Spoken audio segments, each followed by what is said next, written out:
خواتي خواتاتي اهلا وسهلا مرحبا بكم يا جماعة الخير مساء الخير عليكم مازال في اللون والسلام عليكم. J'espère que vous allez bien, j'espère que vous vous portez bien, j'espère que vous avez le moral et que votre santé est au top. اهلا وسهلا مرحبا بكم يا جماعة الخير. Hier le 29 mai 2024, un responsable de l'État algérien a annoncé un chiffre un chiffre méga étonnant, voilà, et qui soulève de nombreuses interrogations sur le mode de gestion de l'économie nationale en Algérie. Alors, c'était le directeur général du Trésor public qui est intervenu hier, qui a fait une intervention et qui a pensé, ce haut responsable du ministère des Finances, donc il a pensé qu'il allait nous remonter le moral en nous racontant que 48 milliards de dollars ont été débloqués par l'État algérien durant ces dernières années de 2021 à 2024 pour financer des grands projets dans le pays. Voilà, 48 milliards de dollars. C'est ce que a dit donc le directeur général du Trésor public. C'est des projets, donc, il s'agit de M. Haj Mohamed Sba, directeur général du Trésor et de la gestion comptable et des opérations financières de l'État au ministère des Finances. Voilà, c'est pas le directeur du Trésor public, c'est plutôt le directeur général à la fois du Trésor et de la gestion comptable et des opérations financières de l'État au ministère des Finances. Donc M. Haj Mohamed Sba, quand il a donné les détails sur les 48 milliards de dollars que l'État s'est engagé à débloquer, que l'État a débloqué entre 2021 et 2023, il a donné les détails. Les projets qui ont été financés par l'État sont les suivants. Le projet complexe intégré de phosphate de Tbessa, qui va coûter 5,2 milliards de dollars. L'exploitation de gisements de Rajbilat Fitindouf pour 7,5 milliards de dollars. Et la réalisation de 7 stations de dessalement de l'eau de mer pour 1,5 milliard de dollars. En plus, il a parlé pour l'extension des lignes de métro d'Alger pour 8,6 milliards de dollars. Et les différents projets développement de réseaux ferroviaires, il y a des développements nouveaux pour que le train puisse circuler un peu partout à travers le pays pour 20 milliards de dollars. Là, ça méritait quand même qu'on s'attarde sur ces annonces. 48 milliards de dollars, est-ce que le chiffre il est vrai? De quoi il s'agit? Et de quoi on parle? Et quelle est réellement l'utilité et l'apport de tous ces investissements pour le développement du pays? D'abord, donc ce sont des projets qui ont été lancés, mais qui n'ont pas été achevés. Aucun projet, donc, quelque part, nous avons au moins la reconnaissance et l'aveu officiel d'un haut dirigeant du ministère des Finances, d'un haut dirigeant du gouvernement algérien, qui reconnaît qu'il n'y a pas eu de gros projets qui ont été inaugurés, réceptionnés ou la réalisés pendant les 5 premières années de M. Tebboune. L'année de 2019 à 2024, on n'a réalisé aucun grand projet. On s'est contenté de vivre avec les projets qui ont été faits ou qui ont été réalisés à l'époque de Bouteflika. Puisqu'on parle de lancement de projets. C'est ce que dit ce responsable. De lancement de projet. C'est ce que dit le DG du Trésor. C'est pas moi qui le dis, c'est une annonce officielle. Elle a été faite hier, mardi 29 mai, sur les ondes de la radio algérienne Chantalwa. C'est lui qui parle, c'est pas moi qui parle. Les efforts d'investissement de l'État font partie intégrante de l'action du gouvernement et leur finalité de stimuler la croissance économique et de promouvoir l'emploi, les exportations, d'améliorer le bien-être des citoyens. C'est ce qu'il a dit. Donc ce sont des projets qui ont été lancés. Donc on a lancé pour l'équivalent de 48 milliards de dollars de projets, de méga-projets. On va s'attarder maintenant sur un de les méga-projets. La majorité de ces méga-projets, au départ, quand ils ont été annoncés durant les années précédentes, entre 2022 et 2023, on ne nous a pas dit que c'était l'État algérien qui allait les dépenser. Il y a un problème. Ce sont des projets qui ont été normalement, d'après ce qui a été expliqué par les annonces lors des cérémonies et des déclarations publiques et des conférences organisées par les différents ministres algériens, par le gouvernement algérien, c'était censé être des projets qui devaient être cofinancés en partie par des investisseurs étrangers. Comme un exemple, le projet à l'exploitation du phosphate à Tbessa. Algériepart a enquêté des dizaines de fois sur ce projet-là. Vous pouvez aller sur algériepart.com, comme vous pouvez rester sur notre chaîne YouTube, on en a parlé des dizaines de fois. On a expliqué que ce projet, encore une fois, c'est pas le projet du régime Tebboune, c'est le projet du régime de Bouteflika. Le régime Bouteflika, c'est lui qui a ramené le géant chinois CITIC, le plus grand conglomérat de sociétés étatiques et publiques chinoises, qui devait réaliser ce projet depuis 2018. Le 26 novembre 2018, ils avaient signé un contrat entre la Direction générale de Sonatrach à l'époque et le chinois CITIC pour un projet de 51% pour la partie algérienne et 49% pour la partie chinoise, 51% pour la partie algérienne à travers le groupe Asmidal, filiale de Sonatrach. Donc, à l'époque, on parlait de 6 milliards de dollars d'investissement. Et les Chinois s'étaient engagés à mobiliser, à financer 80% de ce projet. À l'époque de Bouteflika. Il y a eu des changements. En 2021, ce projet, le géant chinois a été saboté parce que, soi-disant, à l'époque, le PDG de Sonatrach, et le ministre de l'énergie actuel, Mohamed Arkeb, avec la complicité de plusieurs conseillers au niveau de la présidence, sont partis manipuler Tebboune en lui disant que CITIC et les partenaires chinois qui devaient développer ce projet étaient des amis de la Isaba, notamment des Koninef et de Ouedrado. Donc il fallait se débarrasser de l'héritage de la Isaba, de ramener et de démarcher de nouvelles entreprises chinoises. Donc le projet initial a été saboté, a été compromis, il a été stoppé. Et en 2021, de nouvelles négociations ont été lancées pour choisir de nouveaux partenaires. Je vous rappelle qu'effectivement, il y a eu de nouveaux partenaires qui ont été de nouveaux partenaires, puisque le 22 mars 2022, officiellement le 22 mars 2022, les autorités algériennes, dès une cérémonie, ils ont organisé une cérémonie de signature pour créer une nouvelle entité afin de gérer une entité algéro-chinoise pour lancer le fameux projet de phosphate intégré. L'entité, donc, elle a été créée par le groupe Asmidal et Management Jazair, qui est un groupe aussi public algérien impliqué dans l'exploitation de ce projet, et les deux sociétés chinoises, Wuhan et Tianan.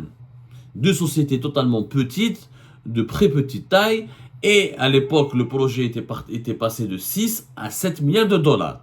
Il devait donc aller, on a gardé la même, parce que les études du projet n'avaient pas changé, on a laissé le projet tel qu'il a été élaboré et dessiné et étudié par Sonatrach et ses partenaires chinois entre 2017 et 2018. Donc on a repris juste les mêmes études, la même ossature du projet, on a juste éjecté le groupe CITIC qui avait la capacité, parce qu'il avait des banques avec lui, parce que lui il avait énormément de ressources financières, c'est lui qui devait financer ce projet à 80%, on a dégagé CITIC, on a ramené deux sociétés chinoises, petites de taille. Wahda elle est un peu connue, la deuxième elle est même pas connue, et d'ailleurs Wahda a une filiale algérienne de Tianan, la filiale qui va être Tianan, qui devait travailler sur ce projet, n'a même pas de site internet. Et ce sont des petites sociétés chinoises, des lobbyistes, ils ont l'entourage de Tebboune, ils les ont imposés, ou d'ailleurs la société algérienne China's Fertilizer Company, ACFC. C'est elle qui devait donc commencer à exploiter ce projet-là. Ce qui a été à l'époque, lors de la signature du projet, on a parlé d'un investissement de 7 milliards de dollars. La partie algérienne elle détient 56% de ACFC et la partie chinoise 44%. Mais en 2018, à l'époque de Bouteflika, c'était les Chinois qui devaient financer le projet. C'était un investissement direct étranger qui devait créer beaucoup d'emplois, entre 12 000 à 14 000 emplois directs et indirects, avec de nouvelles infrastructures qui devaient être construites, la wilaya de Bessaf, la wilaya de Soqaras, et au niveau de Annaba, au niveau de port de Annaba, pour exporter le phosphate qui devait être généré ou le produit grâce à ce projet industriel. On le présentait à l'époque comme le plus important projet, l'un des plus importants, ou si ce n'est le plus important projet industriel en Afrique. Par le projet n'a jamais été réalisé, ou on ne sait pas qui va financer, on nous a jamais dit si les Chinois allaient rapporter un sou. Et finalement, on nous apprend maintenant en mai 2024 que c'est l'État algérien qui va dépenser. Parce que c'est le directeur du Trésor au niveau du ministère des Finances qui a reconnu que le projet Ta'at Bessa, l'État algérien lui va consacrer 5,2 milliards de dollars. Est-ce que cela signifie que les Chinois vont en rapporter le reste? 5,2, il manque quand même 1,8 milliard de dollars pour atteindre les 7 milliards de dollars prévus pour la réalisation des infrastructures de ce projet. Allahu A'lam. Donc, à l'époque de Bouteflika, c'était les Chinois qui devaient apporter 80% des 6 milliards de dollars pour réaliser ce projet de phosphate de Tbessa. Et aujourd'hui, c'est le régime algérien, le régime Tebboune, c'est lui qui finance plus de 80% de ce projet. Mais la même parce que les Chinois, là, ils ont. Donc, l'annonce, elle est extrêmement catastrophique. Donc, je ne comprends pas. Alors, pourquoi prendre des partenaires chinois si les Chinois ne nous ramènent pas de l'argent pour exploiter le phosphate en Algérie? J'aurais pu ne pas prendre des Chinois, alors je vais choisir pour des Américains, des Européens, un autre groupe. Si je dépense avec mon propre argent, donc j'ai pas besoin de quoi, les Chinois vont faire quoi? Ils vont juste me réaliser les infrastructures ou ils rohou. Mais qui va m'aider? On a besoin d'investisseurs étrangers qui vient lui-même investir. Il nous aide à développer les infrastructures. Au moins, il 50% de l'investissement. Quand il dit que par les marques CETIC, il a ramené 80% d'investissement. Donc, on aurait dû garder CETIC. C'est lui qui finance, et c'est lui qui exploite, et c'est lui qui nous aide à exporter. Et les études qui ont été faites à l'époque, on pourrait gagner entre 1 et 1,5 milliard de dollars d'exportation de phosphate par an. Donc, l'investissement à Hadaya, les Chinois ont bien pensé comment le rentabiliser au bout de 5-6 ans, voire 7-8 ans. Mais d'ailleurs, le projet de la phosphate, rien n'a été fait. Pour le moment, la seule nouvelle que nous avons eue, c'était en avril 2024. Une société française qui s'appelle Sofreco, c'est elle qui a été désignée pour mener les études de projet de transformation de phosphate de Tbessa. Elle est la société, comment elle s'appelle, Sofreco. Elle a remporté un appel d'offres qui a été lancé en 2022 par une entreprise filiale publique, Alnutrav, dette à marché de 16 millions d'euros pour présenter des études de conception de la construction d'un complexe industriel de transformation des phosphates. Mais depuis, il s'agissait donc d'un complexe chimique qui devait se faire à la Ouinette, à 60 km de la ville de Tbessa, sur 350 hectares. Et il devait permettre donc de valoriser les phosphates extraits des gisements de Bled el-Hadba et Jbel Onk, toujours dans la wilaya de Tbessa. Projet intéressant, sauf que, celui qui a lancé l'appel d'offres, c'est Alnutrav. Alnutrav a été créé en octobre 2021, fait à 70% par Asmidal et 30% par un autre groupe, le groupe public algérien Manal. Waraham les Chinois. Donc ce sont les Algériens qui vont construire ce complexe important à Tbessa. Mais on parlait d'un partenaire algéro-chinois. Waraham les Chinois, waraham drame les Chinois. Là, à Marrakech. Donc finalement, les annonces et les chiffres confirmés, révélés par le haut responsable, par le directeur du Trésor au niveau du ministère des Finances, confirment que les Chinois ne vont pas investir dans notre pays. Et l'appel d'offres et la sélection qui a été faite autour du bureau d'études français ADA Sofreco confirme encore une fois que c'est le projet du phosphate de Tbessa. Pardonnez-moi. Le projet du phosphate de Tbessa sera un financement purement algérien. Il y a du management purement algérien. Donc on ne voit pas où sont les investissements étrangers. Et je me demande, l'État algérien devrait dépenser 5,2 milliards de dollars sur le phosphate de Tbessa. Pourquoi je ne cherche pas un investisseur étranger qui finance au moins la moitié avec moi, Première remarque. Deuxième remarque. Le projet de Raj Bilet, 7 milliards et demi de dollars. Énorme. Énorme. Kif. Raj Bilet, je vous rappelle, c'était les Chinois qui devaient l'exploiter avec nous. Qui le phosphate à Tbessa. Waraham les Chinois. Je vous rappelle, regardez ce qui a été dit. Comme des exemples. Les autorités algériennes ont annoncé que en mars 2021, fin mars 2021, que ce projet de mine de fer de Raj Bilet devait être financé par l'Algérie et la Chine. C'est pas moi qui l'a dit, c'est le ministre des Finances, le ministre des Mines, le ministre de l'Énergie et des Mines, Mohamed Arkab, le 31 mars 2021. Il a annoncé que le projet de mine de fer de Raj Bilet sera cofinancé par l'Algérie et la Chine. D'ailleurs, il y avait une joint venture qui a été conclu entre l'entreprise nationale de fer et de l'acier Ferral avec 3 entreprises chinoises, les Homa CWE, MCC et Haidai Solar. Et normalement, 51%, les Algériens devaient garder 51% et 49% pour la partie chinoise. Mais les Chinois devaient cofinancer ce projet-là. Waraham les financements chinois. Marrakech. Depuis mars 2021, Marrakech.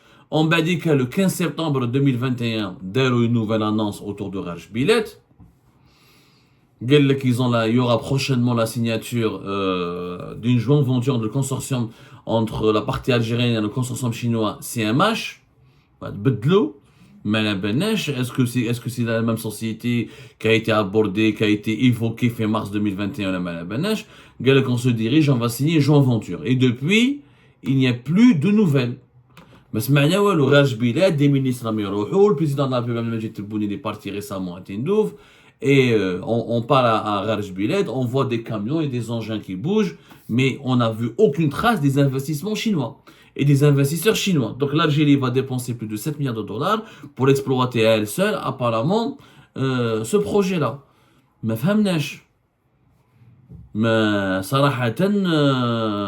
on n'a rien compris. Récemment, ils ont donné des marchés à une société chinoise importante pour construire des infrastructures qui serviront normalement au développement de Raj Bilet. Mais les Chinois, les investissements chinois pour Raj Bilet, ما شفناهمش. وRaj Bilet احنا فهمناها وقلناها 100 خطرة في les éclairages d'Algérie partent et plusieurs experts sont d'accord avec nous. Il n'y a absolument aucune garantie de rentabilité. Il n'y a pas la moindre garantie de rentabilité de Raj Bilet. C'est un projet qui va nous coûter extrêmement cher. Le projet de Raj Bilet, l'exploitation de la mine et la construction des lignes ferroviaires de Tindouf jusqu'à Béchar. Ensuite, le développement des infrastructures de Béchar et Tindouf pour acheminer le fer, le transformer, ça va nous coûter presque 30 milliards de dollars sur plusieurs années. Est-ce qu'on pourra rentabiliser ce projet-là? Jamais de la vie. Il faudra attendre 30 ans d'exportation, voire plus, pour pouvoir récupérer à peine ce que nous avons investi. Raj Bilet, pour qu'il soit rentable, il aurait dû être exploité entre l'Algérie et le Maroc et pour qu'il puisse exporter via un port situé sur le port de l'Atlantique. On va traverser plus de 1000 km pour aller de Tindouf jusqu'à Oran pour pouvoir exporter ce fer. C'est une connerie sur le plan économique. Il n'y a aucune garantie de, comment dirais-je, de rentabilité. D'ailleurs, les 20 milliards de dollars qui ont été évoqués pour financer les chemins de ligne de fer, c'est essentiellement les trains, c'est la ligne qui va servir à acheminer le fer qui sera extrait de Raj Bilet pour l'emmener vers des infrastructures, vers des sites de production, d'exploitation à Béchar et à Oran. Notamment, il s'agit de la ligne Béchar-Tindouf sur plus de 557 km et qui va nous coûter extrêmement cher. Et va nous coûter extrêmement cher. On parle de 3 à 4 milliards de dollars rien que pour terminer cette ligne ce chemin de fer entre Béchar et Tindouf. On en a déjà parlé. On en a déjà parlé, vous pouvez vérifier. On a expliqué que le train c'est une folie. C'est tout simplement une folie. Un projet totalement fou de le train Béchar Tindouf. On a déjà expliqué, on a des détails, فهمنا باللي ça va coûter très cher, qu'on n'a pas la garantie de le rentabiliser, etc. Mais personne n'a voulu nous écouter en quelque sorte. 3,2 milliards d'euros, voilà. C'est 3,2 milliards de dollars pour la construction de Tindouf et Béchar. Énorme. Avec 3,2 milliards de dollars, pour un train, tu peux construire tu peux financer des TGV entre les grandes villes du Nord où nous avons énormément de population. Tindouf, elle est peuplée que par 100 000 habitants et quelques. Je te fais un moment. La totalité des chemins de fer, voilà, qui seront consacrés pour le projet Raj Bilet, il y a jusqu'à 6 milliards de dollars. Les 7 milliards de dollars de son exploitation, le budget il y en a 20 milliards de dollars. Les coûts, en ce qui concerne l'énergie, en ce qui concerne tout ce qu'on doit dépenser pour ce projet de Raj Bilet qui, encore une fois, était censé être exploité et financé aussi en partie par les Chinois. Mais je فناش. Donc, ce qui a été annoncé hier, il est très troublant. Il dévoile que l'État va financer lui-même des projets où nous avait menti, parce qu'on nous a menti. Il y aura des investisseurs étrangers qui vont venir faire Raj Bilet et faire tout ça Pour le phosphate de Tbessa, on ne les voit pas, ces investisseurs étrangers, ils ont juste signé des accords, ils prennent des marchés, mais ils ne réalisent absolument rien. Voilà, ils ne réalisent absolument rien du tout. Enfin, ils réalisent, oui, mais ils n'investissent pas leur argent, encore une fois. ما شفناش شفنا les derniers contrats تاع Sinosteel qui va construire des usines de l'exploitation du fer de Rajbilat et Béchar. Mais elle a remporté un marché de réalisation d'une usine. Mais elle n'a pas du tout investi son propre argent. Donc les investissements chinois dont nous a parlé M. Tebboune et ses ministres n'existent pas. Quant au projet du métro d'Alger, le métro d'Alger, ce n'est pas le projet du régime Tebboune, c'est le projet du régime de Bouteflika. La première ligne qui a été inaugurée en 2011 nous a coûté pratiquement 1 milliard d'euros.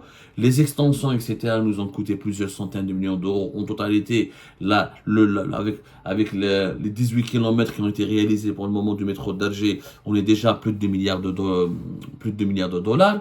Effectivement, le réseau du métro d'Alger veut s'étendre jusqu'à 60 km. Mais ça, les 60 km ont été dessinés à l'époque de Bouteflika. Ce n'est pas des nouveaux projets. Le métro doit aller jusqu'à l'aéroport, doit aller jusqu'à Berraqi. Il y a un projet de le mener jusqu'à Chevalet du côté de Bouzeria. Et tout ça, c'est des études et des propositions qui ont été faites, qui ont été faites à l'époque de Bouteflika. Et effectivement, si on doit développer tout le réseau, une soixantaine de kilomètres de métro, vu le relief de Alger, les travaux qui nécessitent, une partie du métro aérien, etc., ça va nécessiter des investissements importants. Mais ça, c'est pas des nouveaux projets. Ça, c'est un ancien projet. Il n'y a pas de nouveau projet. Le métro d'Alger, ce n'est pas un nouveau projet. Le métro d'Alger, c'est un nouveau projet. Donc, je m'interroge. Les chiffres qui ont été annoncés, même les stations de dessalement de l'eau de mer, 1,3 milliard de dollars, ça reste une sous-estimation, parce qu'une station de dessalement de mer coûte vraiment avec une grande capacité, c'est minimum 400 millions de dollars. Si on construit 7 grandes stations de dessalement de l'eau de mer, ça va nous coûter le double, plus de 3 jusqu'à 4 milliards de dollars facilement. Avec les frais de maintenance, etc. Donc, moi, ça reste ce chiffre que je prends entre guillemets. Et les 16 stations de dessalement de l'eau de mer il y a au moins 3 ou 4 qui étaient déjà prévues, imaginées depuis l'époque de Bouteflika, mais elles étaient bloquées par la Direction Générale de Sonatrach et le gouvernement algérien entre 2020 et 2021, pour des raisons de rigueur. Et les projets n'ont été relancés pour les petites stations que depuis 2022-2023. Il fallait attendre jusqu'à 2024 pour que Abdelmajid Tebboune lance ou donne le coup d'envoi de la réalisation d'une grande jusqu'en 2023 plutôt, l'été 2023, où Abdelmajid Tebboune a donné le coup d'envoi de la réalisation de la fameuse station de dessalement de l'eau de mer de Cap Junet. Et qui va nous coûter 400 millions de dollars et quelques. Oui, ça c'est vrai. Mais voilà quoi. C'est des projets, encore une fois, qui datent et qui devaient être réalisés bien avant. En tout cas, ce qu'on peut retenir de cette annonce colossale, ou de cette annonce qui est censée nous impressionner, elle n'est pas du tout rassurante. Cette annonce de presque 48 milliards de dollars de projets qui va être financé par l'État algérien démontre qu'il n'y a pas eu d'investissement étranger. Les investissements chinois qui ont été annoncés ou expliqués ou promis par le régime Tebboune n'ont pas eu lieu. Il n'y a pas eu d'investissement chinois. De deux, ce sont pour la plupart d'anciens projets qui ont pris beaucoup de retard et qui datent au moins de l'époque de Bouteflika, comme l'extension du métro d'Alger et le projet de phosphate de Tbessa. Et d'autre part, il y a beaucoup d'argent, de cet argent va être consacré à des projets qui ne seront jamais rentables comme Rajbilat. Ils ne seront jamais rentables. Ils vont nous coûter énormément d'argent, une vingtaine de milliards de dollars. À la fin, on n'a aucune garantie de récupérer cet argent et de le rentabiliser. Alors qu'on aurait pu utiliser cet argent pour développer les énergies renouvelables. Au lieu de faire Rajbilat, par exemple, on aurait la moitié, pour 1 milliard de dollars ou 2 milliards de dollars, on aurait fait de plus grandes centrales solaires à Tindouf, on aurait gagné plus d'argent, où là on aurait rentabilisé davantage cet investissement qu'en mettant 7 milliards de dollars et quelques, jusqu'à 20 milliards de dollars avec le développement de toutes les infrastructures nécessaires pour l'exploitation de la mine de fer de Rajbilat.